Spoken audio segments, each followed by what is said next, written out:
Hey everybody, Todd Dills here, back with another edition of the Overdrive Radio podcast. This week featuring our June Trucker of the Month, Scott Smith, owner-operator of Sapphire Cartage out of Searcy, Arkansas, and who's got a couple of secret weapons when it comes to bookkeeping, tax accounting, and business analysis. The first is his wife, Stephanie, who after time in the healthcare field and then with Scott rearing 4 young children, found new work. Scott Smith describes here. She does phone support for a company that provides phone support for a product called Sage 100, which Sage 100 is an accounting software that's used by small, they say small, it doesn't seem small to me, but it's used for businesses with a gross revenue of anywhere from $500,000 to $5 million a year. Yeah.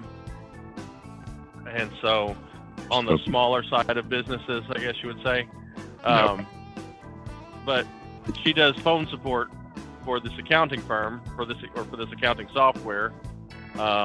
Works from home, is a full salaried employee, all the benefits and all that. So It's great for her. We don't have any commuting to do. Right. Part of the benefit of working there, where she works, is she gets a free copy of this very expensive accounting software to use on our business, and because they want her to be familiar with the accounting software to be able to do tech support troubleshooting for the clients, they encourage her to do our bookkeeping for our small business on that accounting software that's designed for much bigger companies.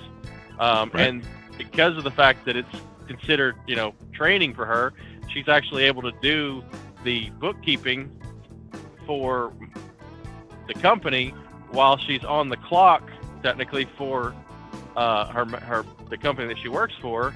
And they encourage that because that's part of her training and familiarizing herself with all the ins and outs and everything of this software, because in order to do quality tech support for something, you got to be intimately familiar with it. The second of those secret weapons you read a little bit about in the June 30th feature detailing Smith's history trucking. Namely, it's a custom spreadsheet the owner-operator built himself to effectively analyze per-ton rates in the hopper-bottom freight business when it comes to load offers as well as actual business performance. Put on your spreadsheet hats here and visualize columns A to Z as Smith describes part of his fairly unique custom-designed load analysis tool here. So the way hopper bottom freight works is it doesn't pay per mile, and it doesn't pay like a flat rate. It pays per ton. And typically it's based on a 25-ton rate. So like you might have something that pays $110 a ton. Well, it's not going to pay $110 a ton. It's going to pay $110 times however many tons you get on down to the 100th decimal point. So what I have this app do is, because my broker would send me, I got a load that's picking up in Jonesboro, going to Richmond, and it's paying $70. I'm like, okay, let me look and see if it's worth it for me to take that. And then I have to go and I'd have to figure out how many miles it was, and then I have to figure out, what, $70 times 25 was, and then kind of estimate as to what my load is going to be. So what I have this program to do is I have 4 columns where I can enter information. The first column is you just enter in a ton rate. So like $110 a ton, $60 a ton, whatever. You just enter that in dollars. Okay. And then I have over at column N, that tells you how far over it is.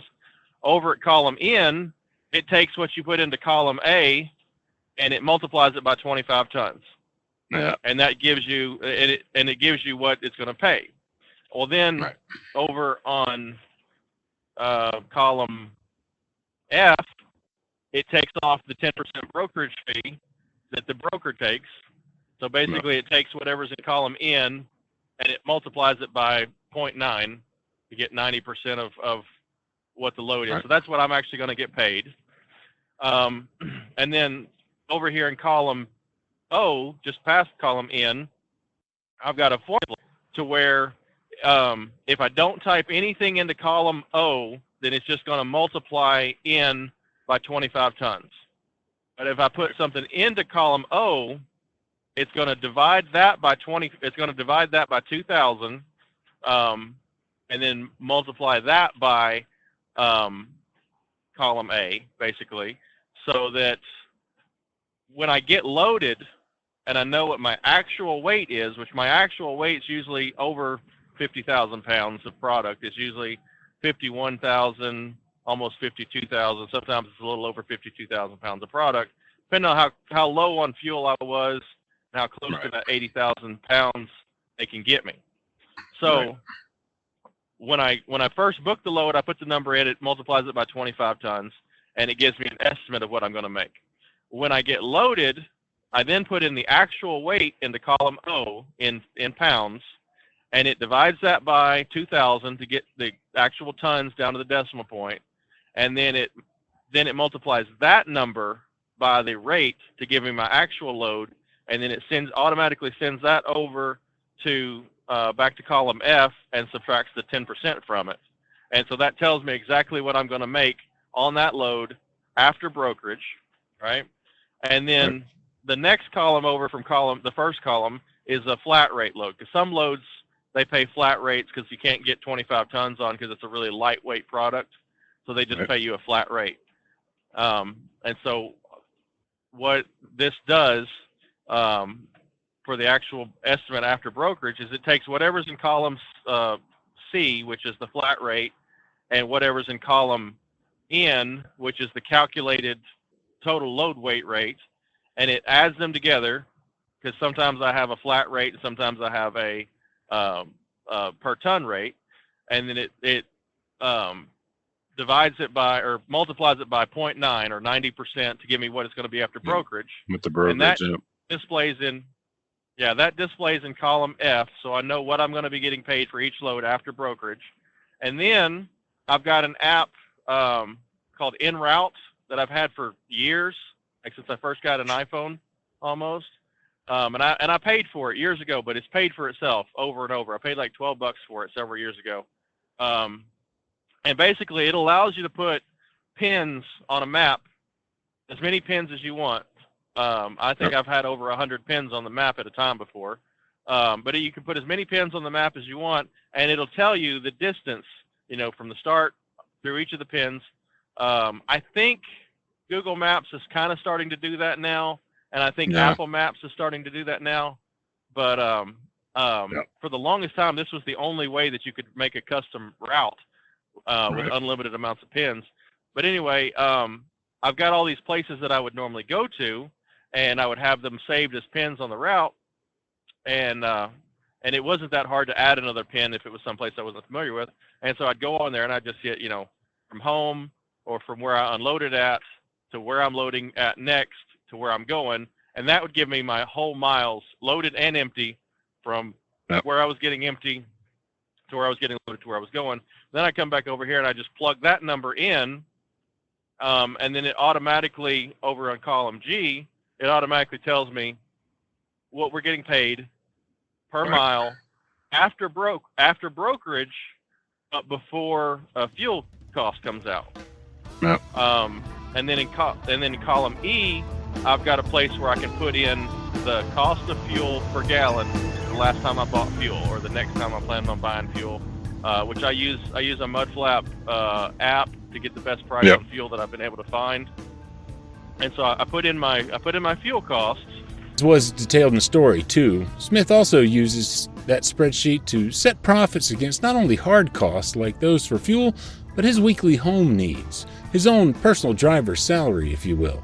What he needs to contribute to household take-home figures as an expense there, on a weekly basis. What he described brought to mind in some ways Overdrive's own load profit analyzer tool you can access at any time to game out rate scenarios or compare load offers at overdriveonline.com/load-analyzer. In that tool, use your own fixed cost per day, variable cost per mile, and that self-pay salary figure per day to then compare as many loads as you like for profit potential, with those driver pay needs figured on the expense side of the analysis. For June Truck of the Month Scott Smith, though, it's his own system he's built that helps account for all of it. Indeed, a now not-so-secret weapon I'd wager any owners out there might do well to emulate in whatever form works best for the operation. On the other side of a break, we'll hear then Smith's trucking story from the start. Back in the early 2010s when, like many out there, he just happened into a love for the road via work in a different sector than the hopper and flatbed hauling work he does today. So keep tuned. When the temps rise, so does stress on your diesel engine. Dust, dry fuel, and high heat can wear down your system fast. That's why smart drivers use Howe's Diesel Defender. It cleans injectors, improves lubricity, and keeps things running smooth, even in extreme summer conditions. Defender also increases fuel economy by a minimum of 5%, guaranteed. This summer, defend your diesel with Howe's. Available at retailers nationwide and on Amazon. You can find more information about all of Howe's fuel treatments at HOWES, HowesProducts.com. Here's Scott Smith, taking us back to 2011 when he would take work with an oil field services company that led to his getting a CDL and, eventually, buying his first truck and launching his business as Sapphire Cartage as an owner-operator. Here we go. A lot of people, they go to truck driving school, or they get on with some big carrier, they team drive, for a few weeks or whatever, and then they do the over-the-road thing for a few years until they get some experience. Mm-hmm. And then, then after they've had some experience, then they go find a local job that, the insurance doesn't cover high-risk people and all that. My situation is a little bit different. I was working in a factory, and this lady, whose husband I worked with, came in and she said that Weatherford, which is an oil rigging company out from Oklahoma, she said that Weatherford was doing a basically a career day, an open, I can't remember the name of it now, but basically an open interview kind of thing. You just come in, they interview you. If they like you, then they give you an application to fill out.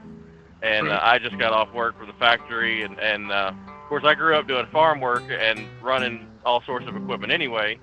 But one of the guys out of the whole crew, he like pointed to me and said, "Come on," because there was people there in suits and ties, trying to get Yeah. careers. And these guys were wanting hands, roughnecks, everything.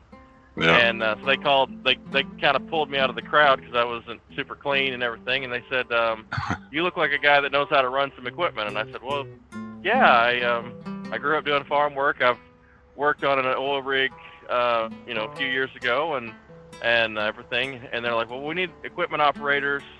Do you have a CDL?" And I said, "I don't have a CDL." Says, "Okay, well, here's what we'll do. We'll send you to school for 4 weeks, get your CDL, and you'll be an equipment operator for us, and then, you'll be one of the guys that moves equipment from job to job, in between jobs." I was like, "Sweet, okay, cool," and it came with a pretty good little, weight, and so I got on with them, worked without CDL for a little while. They sent me to truck driving school, got my CDL. I never had any intentions of being a truck driver. Like, the idea of being gone on the road and it never appealed to me at all. But they sent me out to truck driving school, and for 4 weeks nonstop, I was, like the first couple of days they do the introduction, but then for the rest of the 4 weeks, you're just in the cab of a truck. And I kind of fell in love with it. I was like, this is great. I can get paid to sit here in the air conditioning and basically be an equipment operator. I started seeing the good side of it. And so I got the CDL from them, came back home, worked for them for a while, kept doing the equipment operator thing for them. And then they moved out. I guess they went back to Oklahoma or Texas or wherever. They moved out. I got a few different jobs, kind of bounced around some different local oil field companies that were hauling like water and stuff, doing overnight work. Just kind of threw me in the deep end, stuff that they were only putting experienced drivers in. The first oil company that I drove for like full time, they had me training on nights. Like I was not very experienced with trucks. I was not very experienced with their particular pump equipment, and it's harder to learn things at night when you can't really see what all's going on. But they just kind of threw me in the deep end. Was that kind of tanker work that you were doing for them, or what? Tanker hauling the water off of the okay. out of the wells, oil wells and stuff. Yep. And I'd never used their vacuum pumps before. Right. And looking back at it, it wasn't that hard. And if I'd have been training in the daytime where I could, see where I was at, see what all was going on, see the whole process, it would have been a lot easier to learn it quicker. But because it was at night, you got limited visibility. You don't really see the whole picture of what you're doing. You just know that you're hooking up to the spout, and you got to put negative pressure on the tank and suck water. It was a little bit slower learning process, but I was making decent money and I was home every day, so I wasn't doing the over the road thing. That was back in 2011 when I went to work for Weatherford. I worked for a company for a while that was hauling frac sand out to these gas wells and stuff. And then I got an offer to do a local dump trucking thing, and I'd never done dump trucking. But it was more local because the sand stuff that I was doing, they were having to stay out for a week at a time, or the jobs were getting further and further away from home, and my wife didn't like that, so I took a job that was local, that was dump trucking. Did fine with that. Took a break from trucking for a little while because there wasn't anything that seemed like it was paying very good, so I started selling cars around 2015 or so. The only reason I remember that is because I remember like the new 2015 Rams coming out, like because I sold new Dodges and stuff. Then one of the guys there at the car lot, he bought a dump truck and quit the car lot, started driving the dump truck. Then he bought a second dump truck, and I was the first person he called, and he offered me more money than I was making at the car lot to go drive a dump truck for him. Right. And I learned from him, because a lot of companies that you work for, they don't want to share all the details with their employees. Right. But he was like, this is how much my truck payment is. This is how much my insurance is. And I was putting fuel in the truck every day, so I knew how much fuel he was spending. And he's like, man, I'm making so much money. I'm making money off of my truck. You're making money off of that other truck. And then I'm making money off of the truck that you're driving too. And so I went out, bought a dump truck, didn't know what I was doing. I had to learn everything as far as ownership on the fly. Luckily, I've got a great wife that is really good at accounting and bookkeeping and keeping up with paperwork and filing taxes and registration and all that. She does all the office work. She's just absolutely amazing at it. Yeah, she learned everything that she needed to do as far as taxes and getting everything approved and permits and making sure all the heavy highway use taxes were paid and everything, making sure the insurance was right and everything. We she made sure it was 100% legit. Worked the dump truck for a little while till the motor blew up in it. Was that a used truck that you bought? I haven't ever bought anything new. The first truck that I bought was a 2000 model Mack CH13. I had it for a couple years before one of the pistons blew apart inside the engine and basically seized the engine up. And so I parked it, and I went to work for a guy running from our place in Searcy up to Chicago and back every day. So we'd go up to Chicago and come back. It was local. It wasn't local. I was home every other night, which was right. My wife did not like the idea of me being gone a whole lot. I mean, we're big on family time. Yeah. And so while the dump truck was down and I was trying to save up money to get the engine rebuilt, I went to work for this guy. When I went to work for this guy, I met one of his friends who was getting ready to retire, and he had a 2010, I think it was 2010 Kenworth, and a brand new year-old hopper bottom trailer. And we became good friends. And like, I got to tell you, when I started out in this business, I was basically in poverty. We were barely making our ends meet on our bills and everything. I became good friends with the banker that helped me get the dump truck, and because the guy sold me the dump truck for cheap enough that basically he paid my down payment by selling me the dump truck for cheaper than it was actually worth, because of the guy that I used to work for. then the guy that sold me the Kenworth, or the guy that had the Kenworth, he was wanting to retire, and so he was wanting to sell his Kenworth for fairly cheap. I bought it for like $25,000 for a fairly new to me. It wasn't super old. And his hopper bottom trailer, he had just bought it the year prior, and then he decided that he didn't want to get into it. He wanted to retire.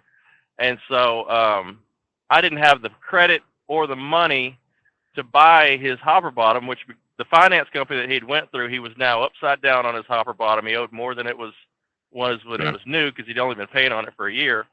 And so we worked out a deal, and we contacted his finance company.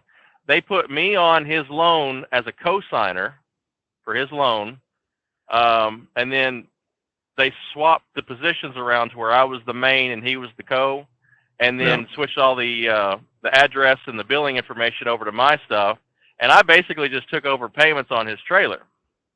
And bought his truck for $25,000, took over payments on his trailer, and his name was still on it until it was paid off. But we had an agreement where once it was paid off, he was just going to take his name off of everything, because he didn't want it, And he was trustworthy enough that I didn't have to worry about him like, oh, my trailer's paid for, I'm going to come take it from you. So I wound up with a 2010 Kenworth and a 2020 hopper bottom trailer, and started doing that. Made some pretty good money. Saved up enough money to get the motor repaired in the dump truck.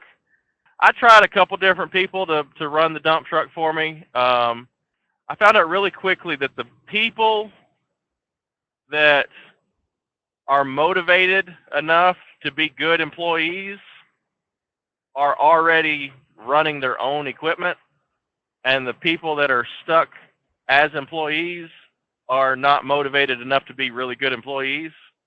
We had more headache trying to find somebody to run that dump truck for above market wages. I think market wages at the time was around 25% of dump truck gross, and we were offering 30% of gross for somebody that would do a good job and work with. It was older equipment. It had its flaws and everything.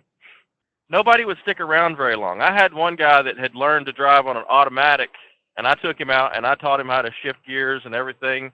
And he drove for me for about a month and decided he wanted to go back to drywalling. So I just couldn't find anybody to stay in it, and it was too much of a headache to keep up with. So I wound up selling the truck, and I'd bought it, several years earlier for like $24,000, and I sold it to a guy out of Little Rock for $50,000. The unit had a new motor in it, granted, but it was also after COVID's big hit and the used pricing uptick the entire trucking world experienced in the aftermath. Pulling the hopper now with that 2010 Kenworth, Smith then hit a snag with a crash in 2023 that would lead him to where he is today with two 579 Peterbilts in his stable. The brakes on the Kenworth failed in a way that nobody that investigated the scene could figure out how they'd ever failed that way before. It wasn't there was an accident that totaled out the Kenworth. Okay. The trailer was perfectly fine, but it totaled the Kenworth. And the investigators came out, and they were trying to say, oh, it was my fault because I didn't brake soon enough or something. Well, they did a complete investigation on the Kenworth and found out that the brakes going to the two drive axles just completely failed. A line under the hood that's not part of any standard pre-trip inspection, and it's not something that a driver can check solo. It's something that has to be checked out by more than one people. The brakes failed on the Kenworth, and it was totaled out. The insurance paid us for it. They paid us for. They paid for the truck. And I was able to take.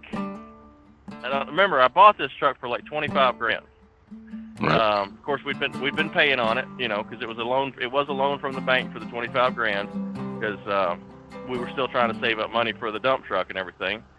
The insurance paid off the Kenworth, and like 2 days later, I went past a place that had two 2017 Peterbilts for sale They were low roof because they were for a company that hauls hopper bottom trailers.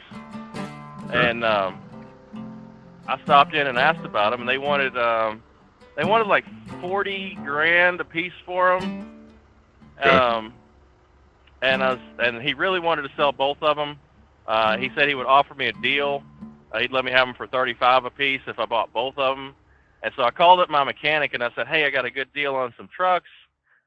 Do you want to buy a fairly new, late model, low mileage Kenworth for $35,000?" He's like, "I don't have any use for it," because my mechanic also has his own trucking company. He's like, "I don't have any use for it or anything like that." And I really thought it was a good idea, because if I bought both of them, it'd be 2 trucks for $70,000, and it's hard to find one truck. It's hard to find one truck for $70,000 that's anywhere close to decent, with trucks going anywhere from $200,000 for new ones. And so I talked to my bank, and again, I was good friends with my banker and everything. I called him up. Well, the reason that we had trouble getting financing on the Mac was because it was 20 years old. The reason that we had trouble getting financing on the Kenworth was because it was over 1 million miles on the odometer, and the bank was worried that it wouldn't last long enough to get their money back on it, Well, they'd gotten paid off on the Mac. They'd gotten paid off on the Kenworth. So even though my credit score wasn't that great, I had a good credit standing with the bank. And these were late model trucks, 2017s. They had low mileage on them, so they had a lot of life left. So the bank didn't mind. So the bank loaned me the money to buy both of the trucks. My loan payment for 2 trucks is less than what a lot of people's loan payment is for 1 truck. Sure. And so we made the decision then and there, instead of trying to hire somebody to drive that other truck and messing with the headache of having somebody in it, we would just park one of the trucks. It's got to have insurance on it because it's under a bank note, but we just park one of the trucks, and we just let the one truck pay for both of them. And it's really worked out well for us, because when one truck breaks down, instead of being off the road for a week or 2 waiting for repairs or whatever, I can just transfer all my stuff to the other truck, hop in it, take off, and go. We've been running them all the way through 24 and so far into 25. And then just this last week and this week, we've started, actually it started about a month ago. We've started negotiations with a guy to buy a flatbed trailer from him. It's a friend of mine. Okay. It's an older trailer. It's a 95 model, but it's in really good shape. He takes care of his stuff. We talked to him a couple weeks ago about it, and he said he'll let us use it for 2 weeks to see if we like it, see if we like the work. Because I've done flatbed work before, but never booking my own loads and finding everything. And so he said he'd loan us the trailer for 2 weeks, see if we liked it. So that's what we're doing last week and this week. And so I've kind of branched off from the hopper bottom thing to where I'm running the flatbed right now, because the rates on the hopper bottom stuff just kind of went downhill recently, at least for us, with the broker that we were using. He could see that readily with the close analysis of profits through the secret weapon of that spreadsheet detailed up top, of course. And when we were talking in June, Smith was pretty well set on going through with the flatbed purchase and putting his hat in the freight diversification basket going forward. What it's going to allow us to do is, when the rates are not so great for the hopper bottom, I can just unhook from the hopper bottom, hook onto this old flatbed, and run the flatbed while the rates are good for it. And then if the rates come back up for the hopper bottom, I can switch back. And it'll allow, even though it seems, and I've had people ask me, said, you got 2 trucks now, and you're fixing to have 2 trailers, so why don't you just put the one truck and the one trailer to work with somebody else? And my answer to that is still, I like having the one truck as a backup for when this one goes down. It's basically free. I've seen people that would have paid $70,000 for one 2017 truck. Yeah. So, if you look at it that way, that truck's basically free. It's not costing me very much to sit there. And this trailer that I'm buying is only $9,000. We're not financing it at all. We're just going to pay the guy the money for it, because we're finally in a position to do that. We weren't ever in a position to do that before. So I'll have the 2 trailers that are paid for. I'll have the 1 truck that's sitting there that's not really costing us anything, and I'll have the 1 truck that's basically making all the money, and I can switch out however I need to. If hopper bottoms are doing good one week, I can run the hopper bottom because I've got a broker that knows that I deliver and loves working with us. And then if the hopper bottom, if he says, hey, there ain't much going on this week, well, I can just unhook the hopper bottom, grab the flatbed, and I can go get some exercise that week. It's a lot more work. Yeah, indeed, so indeed. Probably good long term too, if you're getting that exercise. But yeah. Yes, it gives us options, so Sure. we're never left holding the bag like, hey, there just ain't any, there ain't any hopper bottom loads this week. Well, okay, I'll just drag this one back home and grab the other one. Yeah, the hopper bottom's paid for. This trailer that we're pulling will be paid for the day that we take ownership of it. And you're absolutely right. We do have to keep full coverage on whichever truck we're driving, and then the other truck is under a physical damage policy. And I've got a really great insurance agent that's local that does commercial stuff, and she's never had to do this before, the way that we're doing things, but she sees the value in it. She's like, what you're doing is really smart. She's saying most of the time when people get a second truck, they start putting drivers on and trying to keep both trucks busy. Well, the downside with that is when you're dealing with older equipment, or when you're used to dealing with older equipment, you're expecting downtime. Well, if you got both trucks up and running and one of them goes down, well, if I had an employee and say his truck went down, well, I'd give him my truck to keep running. If my truck went down, he'd keep running. So if either of the 2 trucks goes down, it's going to put me out of working. And because my main priority would be keeping the employee busy. Because he's not here to sit around and not make any money. And you leave them sitting for a week or 2, they're going to find something else to do. Yeah. So we just decided it's better just to have the 2 trucks.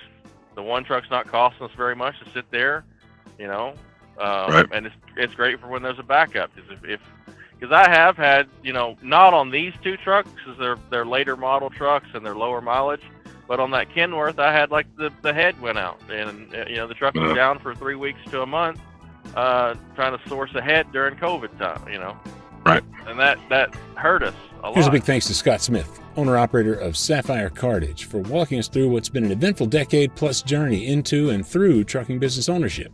Always learning from mistakes made, difficulties experienced. That's certainly a hallmark among all of our 2025 Trucker of the Year contenders among owner-operators in the audience.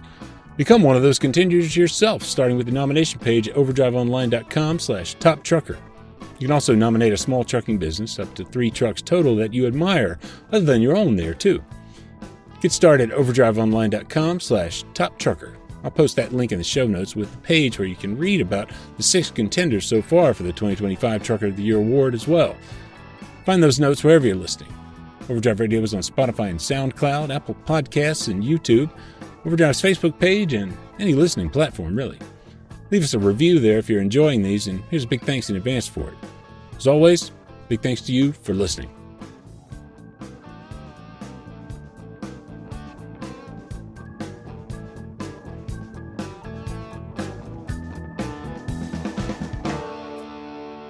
Overdrive Radio is a production of Overdrive, the voice of the American trucker. It's edited and produced by me, Todd Dills, with the acoustic guitar and other support of trucker songwriter Long Haul Paul Marhofer.